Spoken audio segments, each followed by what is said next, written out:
Channel श्रेसेट classes. आज हम Indian economic development का नया चैप्टर नंबर 10 स्टार्ट करने वाले हैं, जिसका नाम है एम्प्लॉयमेंट एंड अनएम्प्लॉयमेंट। पूरी बुक में अगर हम कहें सबसे इजी चैप्टर्स में से एक है, क्योंकि आपको ये जो टर्म्स हैं इनका मतलब ऑलरेडी क्लियर होता है। एम्प्लॉयमेंट का मतलब क्या होता है और अनएम्प्लॉयमेंट का मतलब क्या होता है आप सब जानते हैं, बट इसमें कुछ बाइफर्केशन है। अनएम्प्लॉयमेंट किस तरह के हैं, एम्प्लॉयमेंट कौन कौन से होते हैं, वर्कर कौन होता है, कितने तरह के वर्कर होते हैं, कुछ इस तरह की डिस्कशन रहने वाली है इस चैप्टर में। बिल्कुल एक बेसिक चैप्टर कह सकते हैं। अगर आप इसको समझ लेंगे तो आप इसका पेपर में क्वेश्चन इजीली अटेम्प्ट कर सकते हैं। तो देखते हैं सबसे पहला टॉपिक जो हमारे नोट्स में लिखा है, दैट इज अनएम्प्लॉयमेंट। कोई बताएगा अनएम्प्लॉयमेंट का मतलब क्या होता है? हाँ जी, The person who are able to work but don't have the work. who are able to work and willing to work। एबलनेस तो बहुत लोगों में होती है, पर इच्छा ही तो नहीं है काम करने की। खाली बैठने का मन बहुत करता है, जैसे आपका। पढ़ना तो आता है, समझ भी आता है, लेकिन इच्छा नहीं है। तो वो लोग जो एबल्ड भी हैं और विलिंग भी हैं, but do not get the work, they are unemployed। तो पढ़ते हैं क्या लिखा है। Unemployment refers to a situation when people are able to work and willing to work at existing wage rate, do not get the work। उन्हें काम नहीं मिल रहा। अब ये तो हो गई अनएम्प्लॉयमेंट की डेफिनेशन। अब कह रहे वर्कर कौन होता है। वर्कर पढ़ो, देखो क्या लिखा है। मुझे पता है मैं पूछूंगा तो बिना मतलब का जवाब आएगा। सब जानते हैं वर्कर कौन होता है, लेकिन पढ़ते हैं क्या लिखा है आंसर में। A worker is an individual, कोई भी ऐसा individual who is engaged in some production activity and contributes to GDP by rendering his services। यानी कोई भी ऐसा इंडिविजुअल जो एंगेज है किसी प्रोडक्शन एक्टिविटी में या जीडीपी में कंट्रीब्यूट करने के लिए एंगेज है, यानी कि जो कोई भी इंसान जो काम कर रहा है, चाहे वो कोई भी चीज प्रोड्यूस कर रहा है। अब कोई भी चीज प्रोड्यूस कर रहा है तो क्या उससे देश की जीडीपी बढ़ती है या नहीं? यस। जीडीपी का मतलब क्या होता है? ग्रॉस डोमेस्टिक प्रोडक्ट, यानी कि टोटल प्रोडक्ट जो हमारे देश में बना। अब वो चाहे कोई भी चीज हो, चाहे कोई प्रोडक्ट हो, चाहे कोई सर्विस हो, तो कोई भी इंसान जो प्रोडक्शन प्रोसेस में कंट्रीब्यूट करे जिससे हमारी जीडीपी बढ़ने वाली है, वो वर्कर होता है। मैं भी एक वर्कर हूं, क्योंकि मैं गुड्स नहीं, मैं सर्विसेज दे रहा हूं। तो I am also contributing to the GDP, therefore I am also a worker. आगे चलते हैं। टाइप्स ऑफ वर्कर कह रहे हैं दो तरह के वर्कर होते हैं। एक होते हैं सेल्फ एम्प्लॉयड और एक होते हैं हायर्ड वर्कर। सेल्फ एम्प्लॉयड कौन से वर्कर होते हैं? जो काम करते हैं अपने लिए, अपना काम कर रहे हैं। मेरा बिजनेस है, मैं काम कर रहा हूं, ये मेरा प्रोफेशन है, मैं इसमें काम कर रहा हूं, आई एम सेल्फ एम्प्लॉयड। पर जब हम किसी और के नीचे लग के काम करते हैं, किसी और के लिए काम करते हैं, दैट इज हायर्ड वर्कर। दोनों में मतलब समझ आया? पढ़ते हैं, देखो क्या लिखा है। Self employed, these are those worker who are engage in their own business और own profession. For example, farmer working in his own farm, an entrepreneur working in his own factory etcetera. ये सब कौन होता है? Self employed. अब हम पढ़ते हैं हायर्ड वर्कर कौन से होते हैं। These are those worker who work for others and render their services to others and get reward in the form of wages, salary or in kind through it। कह रहे या तो वेजेस मिल जाएगी या सैलरी मिल जाएगी या फिर काइंड में।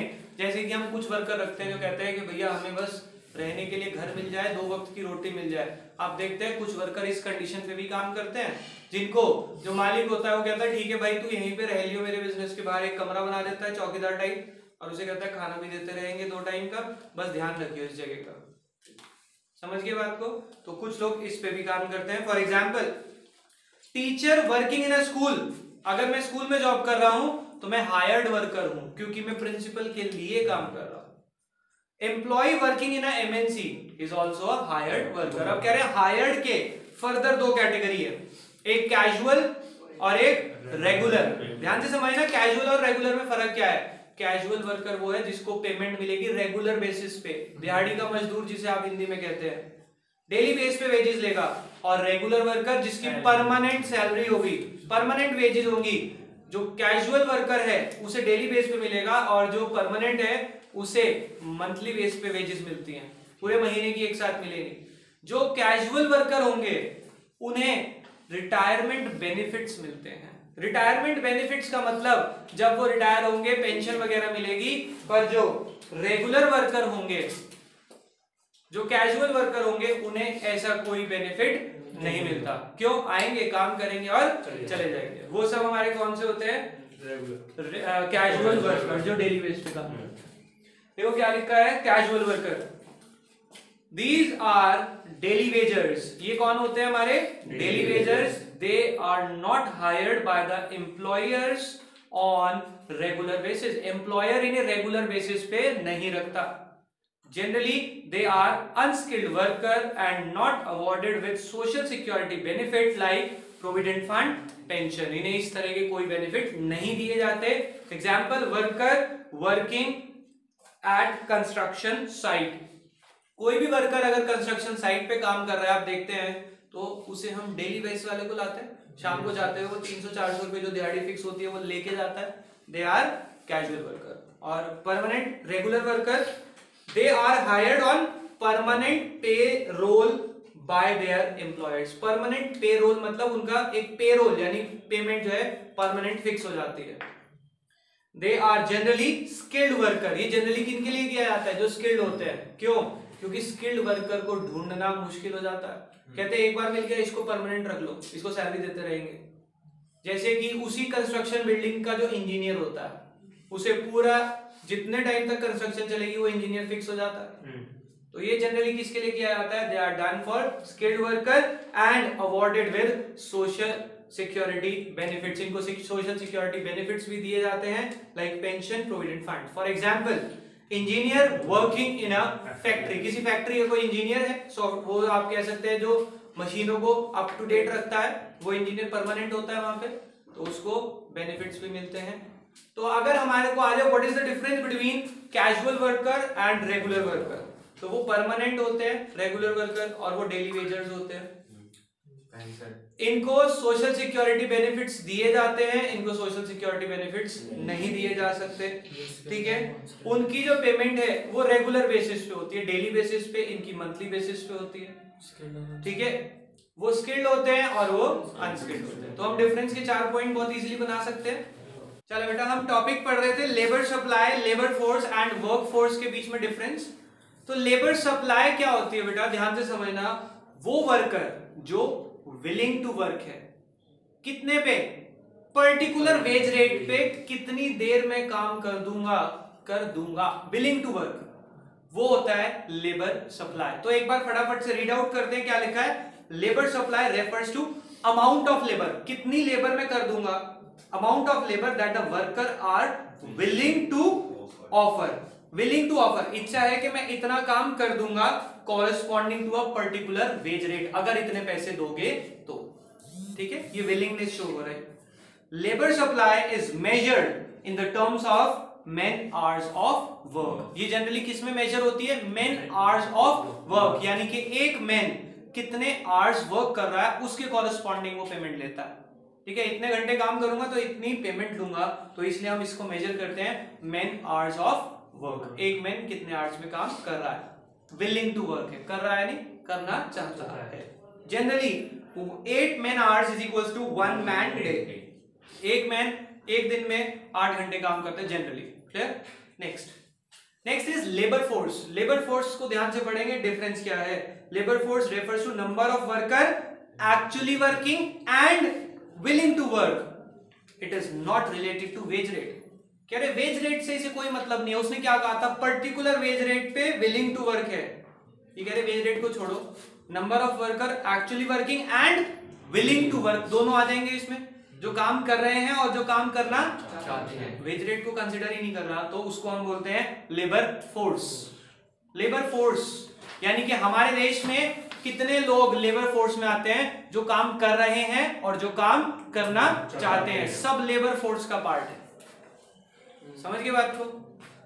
लेबर सप्लाई जो पर्टिकुलर वेज रेट पे विलिंग टू वर्क है, पर्टिकुलर वेज रेट पे, ठीक है, वो होते हैं लेबर सप्लाई। दोनों के बीच में फर्क समझ आया? अब आप पढ़ेंगे labour work force. Work force क्या होता है? वर्कफोर्स कहता है number of worker who are actually working, कह रहा विलिंग टू वर्क हटाओ। वर्कफोर्स, हमारे पास वर्कफोर्स कितनी है, कितने लोग अभी काम कर रहे हैं, ये डिफरेंस है। समझ आ गया बात? ये विलिंगनेस को भी हटा देता है। देखो क्या लिखते हैं, workforce refers to number of person actually working and does not account for those who are willing to work. Clear हो गई बात? समझ आ गया बात? सृष्टि क्या कोई डाउट है? देखो क्या लिखा है, दोबारा से पढ़ लो। Workforce refers to the number of person actually working, जो एक्चुअली काम कर रहे हैं, and do not account for all those who are willing to work, जो विलिंग टू वर्क हैं इसमें वो इंक्लूड नहीं होते। जबकि आपने जो लेबर फोर्स पढ़ा, लेबर फोर्स में क्या था, who are actually working and who are willing to work, इसमें से विलिंग टू वर्क हटा देना। क्लियर हो गई बात? तो देखो work force is equals to labour force minus number of person not working but are willing to work, को हटा देना। तो वर्क फोर्स, लेबर फोर्स में जब वो हट जाएंगे तो वर्क फोर्स बचेगी हमारे पास। क्लियर हो गई बात? Work force helps in estimation of unemployment. किस चीज का एस्टिमेट लगाने में हेल्प करते हैं? अनएम्प्लॉयमेंट। कैसे? ध्यान से देखना बेटा। हमने लेबर फोर्स क्या पढ़ा? Labour force means actually working plus willing to work. समझ आया? Actually working plus willing to work. और वर्क फोर्स क्या कह रहा है? एक्चुअली वर्किंग क्या कह रहा है? Actually working. अगर हम दोनों को कंपेयर करें तो क्या हमें पता लग जाएगा कि कितने अनएम्प्लॉयड हैं? देखो इसमें एक्चुअली वर्किंग है, इसमें विलिंग टू वर्क है। मैं दोनों को अगर इक्वेट करूं क्या होगा? या फिर दोनों को अगर इक्वेट करें हम,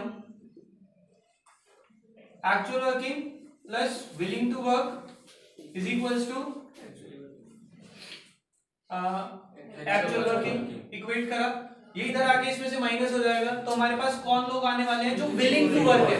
और जो विलिंग टू वर्क है क्या वो अनएम्प्लॉयड होंगे? अब देखो अनएम्प्लॉयड की दो कैटेगरी सोच सकते हैं हम। एक तो ऐसे जिनको जॉब नहीं मिली और वो करना भी नहीं चाहते, क्या वो अनएम्प्लॉयड होंगे? भाई वो तो करना ही नहीं चाहते, वो अनएम्प्लॉयड कैसे है? अनएम्प्लॉयड तो वो है जो करना चाहते हैं। तो कह रहे हैं वर्क फोर्स जब हम कैलकुलेट करते हैं तो हमें एस्टिमेट आइडिया लग जाता है कि कितने लोग अनएम्प्लॉयड हैं। समझ आ गई बात? देखो आगे फॉर्मूला बताया, person unemployed is equals to labour force minus, यही तो किया मैंने, लेबर फोर्स माइनस, इधर लाके माइनस ही तो किया इसमें से। और जब माइनस करते हैं तो क्या आते हैं? Who are willing to work, that is they are unemployed. Clear हो गई बात? नेक्स्ट टॉपिक पढ़ते हैं हमारा, why bulk of Indian workforce is rural based. कह रहे हैं हमारे इंडिया में वर्कफोर्स यानी कि जो एक्चुअल वर्किंग है उसमें ज्यादातर लोग रूरल एरिया बेस्ड क्यों हैं? गांव के लोग ज्यादा वर्कफोर्स में क्यों लग रहे हैं? शहर के लोग कम करते हैं वर्कफोर्स में काम, क्यों? लेबर का काम शहर के लोग कम करते हैं, गांव के लोग ज्यादा करते हैं। Yes, reason is the poverty, कि गांव के एरिया में उनके पास अपॉर्चुनिटी कम है, उनके पास अर्निंग कम है, then they have no other option to participate in the workforce. कोई और ऑप्शन नहीं बचता उनके पास, तो उन्हें वर्कफोर्स में पार्टिसिपेट करना पड़ता है। देखो क्या लिखते हैं, this is simply because bulk of the jobs are found in rural areas. It implies that more people are engage in farming and related activity, क्योंकि वहां के ज्यादातर लोग किसमें एंगेज हैं? फार्मिंग है और उसके तरह की activities, despite less contribution to GDP. जबकि एग्रीकल्चर का जो जीडीपी में कंट्रीब्यूशन है आज की डेट में बहुत कम हो गया। हमने पढ़ा था इंडिपेंडेंस के टाइम में कंट्रीब्यूशन अच्छा था, पर अभी जो है एग्रीकल्चर का कंट्रीब्यूशन जीडीपी में कम है। फिर भी रूरल एरिया की ज्यादातर पॉपुलेशन उसी में एंगेज है। Hence productivity of workforce in rural areas are less. इसका मतलब उनकी प्रोडक्टिविटी जो है वो कम है। Due to this earning are also low, जिस वजह से उनकी अर्निंग भी कम है, and there is a presence of widespread poverty in rural areas. इस वजह से वहां गरीबी है और इसी वजह से वर्क फोर्स में मैक्सिमम पोर्शन किसका है? रूरल एरियाज का। क्लियर हो गई बात? नेक्स्ट, आज का जो लास्ट क्वेश्चन हम आज की क्लास में कवर करेंगे, that is why the percentage of female worker is low in India, in urban areas. I am sorry, why the percentage of female worker is low in urban area. Urban areas में workforce में या काम करने वाले लोगों की counting में female worker की जो काउंट है वो कम क्यों है? रीजन पूछ रहे हैं, बताओ, कोई बता सकता है? इलिटरेसी, चलो वो भी हो सकता है। एक रीजन और है कि हमारे यहाँ पे शहरी इलाकों में फीमेल का जॉब करने का जो डिसीजन है वो फीमेल के ऊपर डिपेंड ही नहीं करता। Still now it is depending on the family decision, जिस वजह से बहुत सारी अपॉर्चुनिटी लैप्स हो जाती हैं। टैलेंट भी है, कर भी सकते हैं, बट फैमिली डिसीजन है तो काफी सारे एरियाज लैक कर जाते हैं। पढ़ते हैं, देखो क्या लिखा है। पहला जो आपने बताया, female education is still a far cry. अभी बहुत दूर की बात है। हमने पढ़ा था जितने एनरोलमेंट होता है उससे ज्यादा ड्रॉप आउट रेशियो है। पढ़ा था पिछले चैप्टर्स में कि जितने ज्यादा फीमेल एनरोल होती है ना पढ़ने के लिए, उससे ज्यादा छोड़ के चले जाते हैं। Because of this there is low opportunity for jobs। कह रहे क्योंकि वो एजुकेटेड नहीं है इसीलिए अपॉर्चुनिटी फॉर जॉब उनके पास कम है। पहला पॉइंट। दूसरा, among more of the female in urban area, job work for women is still governed by family decision rather than individuals own decision। कह रहे किसका डिसीजन है आज भी जॉब करना? फैमिली डिसीजन है rather than their own decision, hence opportunities are not utilized। इस वजह से अपॉर्चुनिटी यूटिलाइज नहीं होती। लास्ट देखो, लास्ट पॉइंट में बहुत अच्छी बात बता रहे हैं। अच्छी बात तो नहीं भी कह सकते और कह भी सकते हैं। कह रहे हैं अर्बन एरिया में काम ना करने का एक और कारण है कि अर्बन एरिया की फीमेल काम क्यों नहीं करती। Higher employment among women in rural area is due to widespread poverty. कह रहे वुमेन एरिया अर्बन एरिया की वुमेन ज्यादा काम क्यों करती है? क्योंकि वहां पे गरीबी है। समझना, अब गरीबी होने की वजह से अगर उनके घर के सारे मेंबर काम नहीं करेंगे तो शायद सर्वाइवल भी पॉसिबल नहीं होगा। तो इसीलिए रूरल एरियाज की वुमेन जो है वो ज्यादा काम करती हैं as compare to urban area. तो देखो क्या लिखते हैं, female worker in rural areas are engaged in, वो एंगेज किसमें है? Low paid and less productive job. Payment बहुत कम मिलती है फिर भी उन्हें काम करना पड़ता है less productive job to add their national income, family income. अपने फैमिली की इनकम बढ़ाने के लिए उन्हें काम करना पड़ता है। While in urban area there is no such situation. Urban area में ऐसी सिचुएशन नहीं है क्योंकि फैमिली मेंबर इतना तो कमा लेते हैं, उन्हें लगता है कि यार तुम बाहर जाओगे तुम्हें 2-2,500-3,000 रुपए कोई देगा, इससे अच्छा घर बैठ के घर के काम कर लो। इतना हम कैपेबल हैं कि आपको आराम से लाइफ जीने मिल जाएगी। समझ रहे हो क्यों अर्बन एरिया में कम है? उसके देखो, एक तो आपको नेगेटिव भी बता दिया कि उनका खुद का डिसीजन नहीं होता, दूसरा वो पढ़े लिखे नहीं है, तीसरे में कहीं ना कहीं पॉजिटिव बात भी बताई है कि आपको जो प्रोडक्शन में काम करना है उसकी जो पेमेंट है वो वेरी लो है। इससे अच्छा आप काम ना करो, हम इतने कैपेबल तो हैं कि फैमिली आराम से रन कर लेंगे। क्लियर हो गई? और जहां पे ऐसा ऑप्शन नहीं होता, आप देखते हैं अर्बन एरियाज में भी कुछ फीमेल्स को वर्क करना पड़ता है ड्यू टू फैमिली कंडीशन। अब जहां पे ऑप्शन ही नहीं है फिर वो करते हैं, but still this is the positive रे के कुछ बच्चे इसको सोच के कहते हैं सर इसका मतलब हमें भी आने वाले टाइम में अलाउ करना चाहिए अपनी फैमिली मेंबर्स को, अपनी सिस्टर्स को। बेटा अगर एजुकेटेड हैं और वो करना चाहते हैं तो करने दो, और अगर आपको लगता है कोई इतना बेनिफिट नहीं है, उससे ज्यादा नुकसान हो रहा है तो मत करने दो। It depends upon your own decision. चलो, तो तभी एजुकेशन ने आपको पॉजिटिव भी बताए नेगेटिव भी बताए कि भाई आप दोनों तरफ न्यूट्रल होके चलें। कुछ बच्चे कहते हैं कि पढ़ाई में भी लिखा है कि नहीं करानी चाहिए, हम नहीं कराएंगे। कुछ कहते हैं नहीं वहां पे लिखा था कि अभी भी हम तुम्हारे ऊपर डिपेंड रहे, तो वो लड़ेंगे। तो it should be a balance situation. चलो, अभी बाकी टॉपिक हम पढ़ेंगे नेक्स्ट क्लास में। अभी के लिए बाय बाय।